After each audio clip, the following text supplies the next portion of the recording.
कालू कौवे ने हमेशा जंगल में चोरियां की थीं। अब कालू कौवा बूढ़ा हो चुका था। जग्गू और बग्गू, अब मुझसे चोरियां नहीं होती। आज के बाद तुम चोरियां किया करोगे। कर लेंगे मेरे बेटे भी चोरियां, अभी तो वो छोटे हैं। दोनों जवान हो गए हैं, अब मुझसे नहीं होगा ये सब।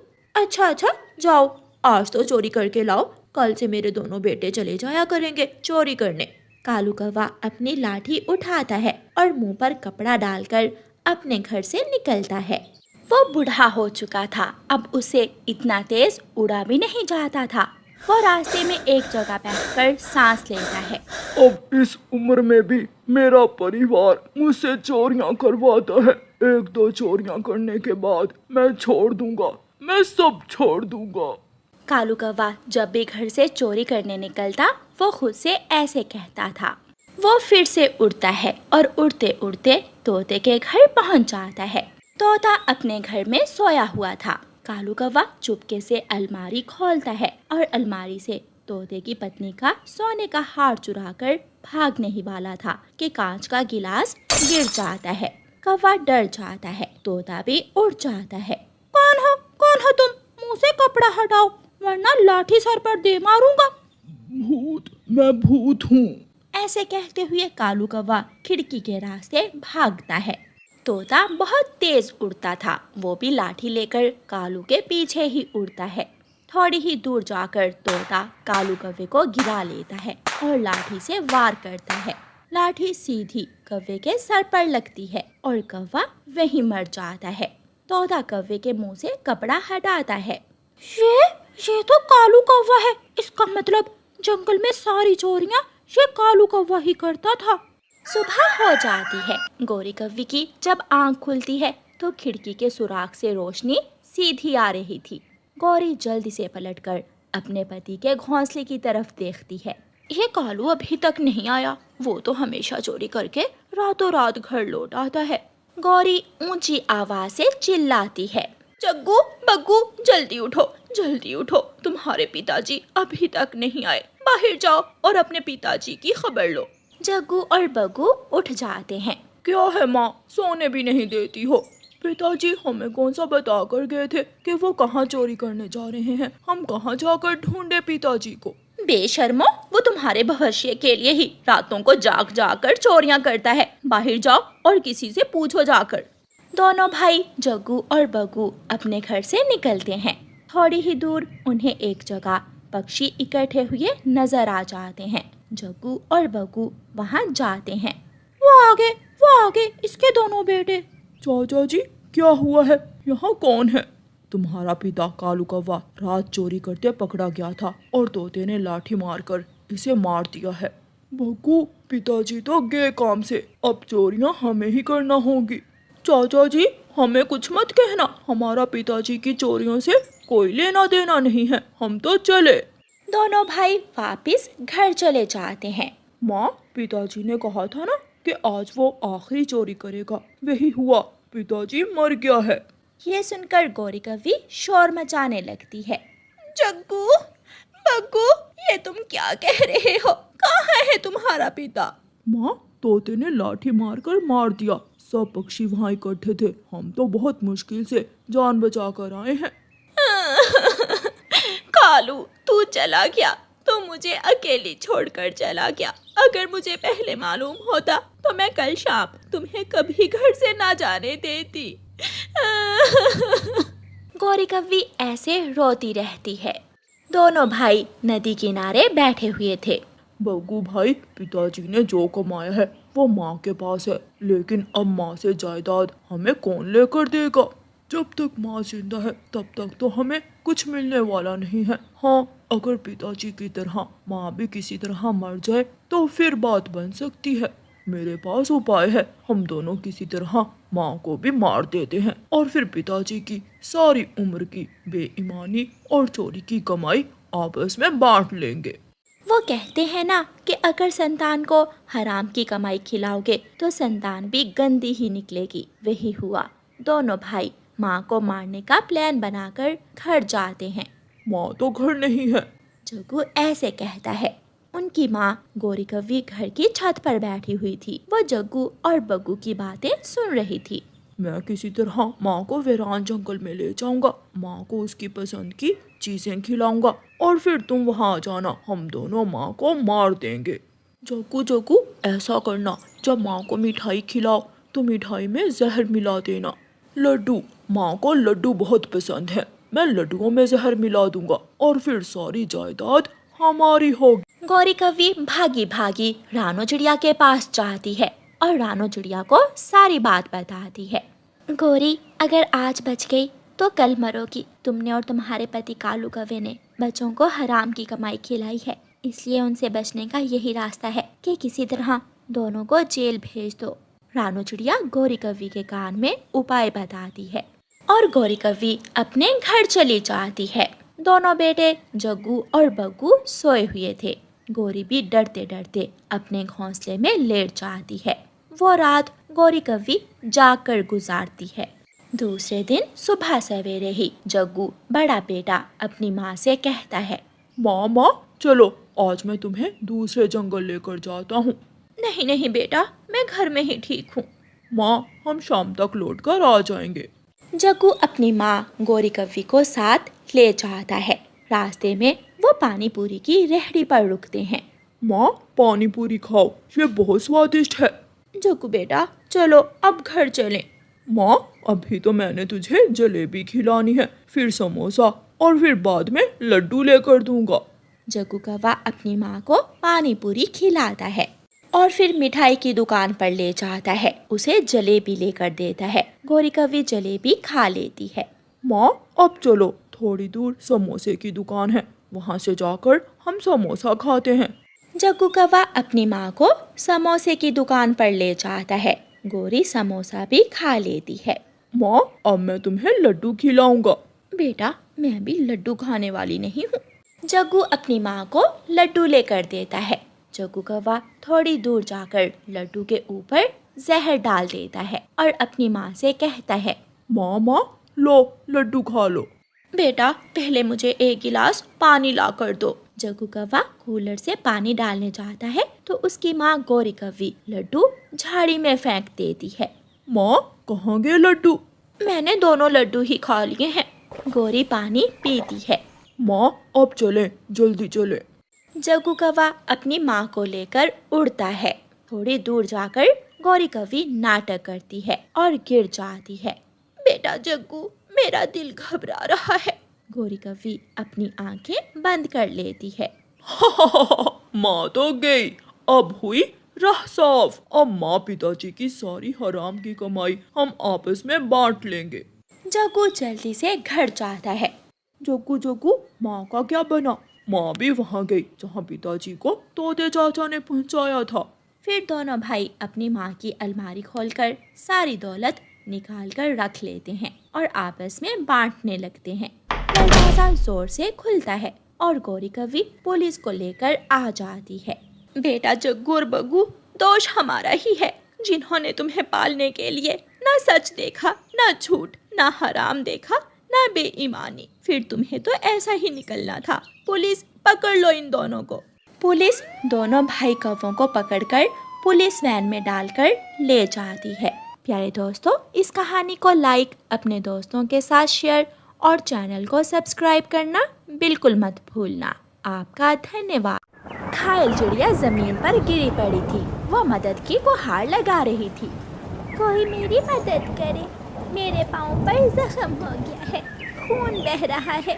कोई मेरे पाँव पर पट्टी बांध दे, दर्द हो रहा है, मेरी मदद करो। एक नेक दिल इंसान जो किसान था, अपनी बैलगाड़ी लेकर खेतों से वापस आ रहा था। अरे अरे, ऐसी तेज बारिश में ये चिड़िया बेचारी कैसे बेआसरा गिरी पड़ी है। मुझे इस चिड़िया की मदद करनी चाहिए। किसान चिड़िया के पास जाता है। मैं तुम्हारी मदद करूँगा। चिड़िया, कहाँ है आपका घर? मेरा कोई बड़ा सा घर तो नहीं है, मगर एक छोटा सा तिनकों का घोंसला है, नदी के पास जंगल में। अगर मैं तुम्हें तुम्हारे घोंसले तक पहुंचा दूं तो तुम बदले में मुझे क्या दोगी? ये सुनकर चिड़िया निराश हो जाती है और कहती है, मैं गरीब कमज़ोर छोटी चिड़िया, भला आप बड़े इंसान को क्या दे सकती हूँ? हाँ, मैं आपके लिए संगीत गा सकती हूँ। मैं तो मजाक कर रहा था ताकि तुम जान लो कि मैं बिना लालच के तुम्हारी मदद कर रहा हूँ। फिर किसान चिड़िया को अपनी बैलगाड़ी पर बिठा लेता है और जंगल की ओर चलता है। ऐसे मौसम में पक्षियों को अपने घरों में ही रहना चाहिए। मैं जब घर से निकली तो मौसम ठीक था, फिर अचानक बरसात शुरू हो गई और मैं तेज़ बारिश के कारण वहाँ गिर गई। वो सामने है मेरा घोंसला। चिड़िया के घोंसले के पास जाकर किसान चिड़िया को दोनों हाथों से आराम से उठाता है और उसे घोंसले में रख देता है। चोट 1-2 दिन में ठीक हो जाएगी। अब मैं जाता हूँ। मैं आपकी ये नेकी हमेशा याद रखूंगी जो आपने बिना किसी लालच के की। हाँ, ये तो है, कोई लालच नहीं, मुझे कोई लालच नहीं था। किसान अपनी राह लेता है और चिड़िया वहाँ बैठकर अपने किसी दोस्त का इंतजार करने लगती है।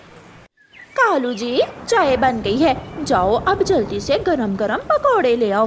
बारिश में चाय पकोड़ा खाने का तो अपना ही मजा है। जाता हूँ, मैं लाऊंगा कुछ पकोड़े और एक समोसा भी, साथ में जलेबी, जो मीठे में खाएंगे हम। कालू अपने घर से निकलता है। वो सीधा चील-दी के ढाबे पर जाता है। चील दी, 20 के पकोड़े, समोसा और 10 की जलेबी डाल दें। कौवे, रुको, थोड़ा इंतजार करना होगा, आज बारिश के कारण सारे पकोड़े ही जल्दी बिक गए हैं। फिर थोड़ी देर बाद चील ढाबे वाली कौवे को उसकी मांगी हुई सारी चीजें ही दे देती है। कौवा बैग लेकर जा रहा था कि पेड़ की डाल पर अपने घोंसले में बैठी हुई चिड़िया कौवे को आवाज देती है। कौवे, कौवे भैया, सुनिए, मेरे पास आए। कौवा इधर उधर देखकर वहां जाता है और अपना समोसों पकोड़ों वाला बैग अपने पीछे छुपा लेता है। चिड़िया, क्या बात है? कौवे भैया, आज मैं इंसानों की बस्ती की तरफ चली गई थी, वहाँ मैं घायल हो गई। एक नेक दिल इंसान मुझे मेरे घोंसले तक छोड़ गया है। शुक्र करो वो इंसान नेक दिल था, वरना इंसान तो बंदूक से मार देते हैं। जैसे हम पक्षी एक जैसे नहीं होते, वैसे भी इंसान भी एक जैसे नहीं होते। कुछ इंसान अच्छे होते हैं और कुछ बुरे। कालू भैया, मुझे भूख लगी है, मुझे कुछ खाने को ला दो। मेरे पास तो कुछ नहीं है। वो पीछे क्या छुपाया हुआ है आपने? वो तो गोरी की दवा है। कल से तेज बुखार है गोरी को और साथ सर में दर्द भी। रुको, मैं गोरी को दवा देकर अभी आया। कालू जल्दी जल्दी से वहाँ से निकल जाता है। पाँव टूट गया है चिड़िया का। मैंने कहा मैं गोरी को दवा देकर उसे भोजन ला दूंगा। वो चिड़िया तुम्हारी राह देख रही होगी। चल कालू, मैंने चाय डाल दी है, जल्दी जल्दी से पकोड़े सीधे करो। चिड़िया वहाँ बैठकर इंतजार कर रही थी, मगर कोई भी चिड़िया की मदद को नहीं आता। अब भूख बहुत बढ़ रही थी और वो भूख से नढाल हो रही थी। आपने उस चिड़िया की मदद भी की, मगर आधी। वो कैसे पत्नी जी? वो बेचारी घायल थी, वो खाएगी क्या, ये नहीं सोचा आपने? मैं तो भूल ही गया। मेरा छाता कहाँ है? मैं चिड़िया को रोटी दे आती हूँ। फिर किसान की पत्नी अपना छाता लेकर चिड़िया को रोटी देने चली जाती है। वो तेज बारिश में चलती हुई घने जंगल में पहुँच जाती है और चिड़िया के पास पहुँच जाती है। चिड़िया, भूजो तो, मैं क्या लाई हूँ तुम्हारे लिए? मैं नहीं जानती, अगर कोई खाने की चीज़ हो तो मेरी जान बच जाएगी। ये लो, मैं तुम्हारे लिए रोटी लेकर आई हूँ। रोटी देखकर चिड़िया की तो जान में जान आ जाती है। बहुत बहुत धन्यवाद आपका, आपने मेरे लिए ये सोचा। चिड़िया किसान की पत्नी से रोटी लेकर खा लेती है। मैं हमेशा ये एहसान याद रखूंगी। किसान की पत्नी चली जाती है। बारिश रुक जाती है, मौसम साफ हो जाता है और थोड़े दिनों बाद चिड़िया का पाँव भी ठीक हो जाता है। आज मैं ठीक हूँ, आज मैं किसान और उसकी पत्नी को मिलने जाऊंगी।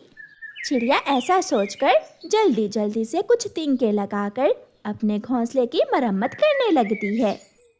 भाग्यवान, अरे ओ भाग्यवान, कहाँ हो? जल्दी चलो, आज लाल मिर्ची तोड़नी है। जल्दी चलो, धूप बढ़ रही है। मुन्ना सो ही नहीं रहा, मैं कब से इसे सुला रही हूँ। इसे साथ ले आओ, बड़े पेड़ के नीचे ठंडी छांव होती है। मुन्ने को छांव में लिटाकर हम काम कर लेंगे। फिर किसान की पत्नी अपने मुन्ने को लेकर बैलगाड़ी पर बैठ जाती है। दोनों पति पत्नी मिर्ची के खेत में पहुंच जाते हैं। यहाँ लेट जाए मेरा मुन्ना, मैं थोड़ा काम कर लूं मेरे मुन्ने। किसान की पत्नी अपने मुन्ने को बड़े पेड़ के नीचे लिटाकर मिर्ची तोड़ने चली जाती है। उड़ती उड़ती चिड़िया भी उधर आ जाती है। अब चिड़िया मुकम्मल तौर पर स्वस्थ थी। वो पेड़ के ऊपर वाली डाल पर बैठकर मुन्ने के साथ खेलने लगती है। चिड़िया चू चू करती तो मुन्ना हंसने लगता। चिड़िया छुप जाती तो मुन्ना रोने लगता। चिड़िया सामने आती तो मुन्ना हंसने लगता। फिर अचानक चिड़िया का ध्यान झाड़ियों की तरफ जाता है। एक नाग मुन्ने की तरफ बढ़ रहा था। ये नाग मुन्ने को नुकसान भी पहुंचा सकता है, मुझे किसान और उसकी पत्नी को बताना होगा। चिड़िया शोर मचाती है, सांप सांप, वहाँ काला सांप है, मुन्ने को यहाँ से उठा लें। किसान की पत्नी दौड़कर वहाँ आती है और अपने मुन्ने को उठाकर सीने से लगा लेती है। भागो भागो यहाँ से। सुनिए जी, जल्दी आइए और सांप को भगाइए आकर। मैं आपको धन्यवाद बोलने आई थी माँ जी। चिड़िया, धन्यवाद तो मुझे तुम्हें बोलना चाहिए, तुमने मेरे बेटे की जान बचाई है। किसान भी वहाँ आ जाता है। चिड़िया, जब मैंने तुम्हारी मदद की तो सोच रहा था कि तुम छोटी चिड़िया मेरे किसी काम नहीं आ सकती हो और मैं तुमसे मजाक कर रहा था, मगर आज विश्वास हो गया कि हमें कभी भी किसी की ज़रूरत पड़ सकती है। इसलिए हमेशा दूसरों से भलाई करो। धन्यवाद चिड़िया, ये तुम्हारा एहसान है हम पर। चिड़िया बहुत खुश थी।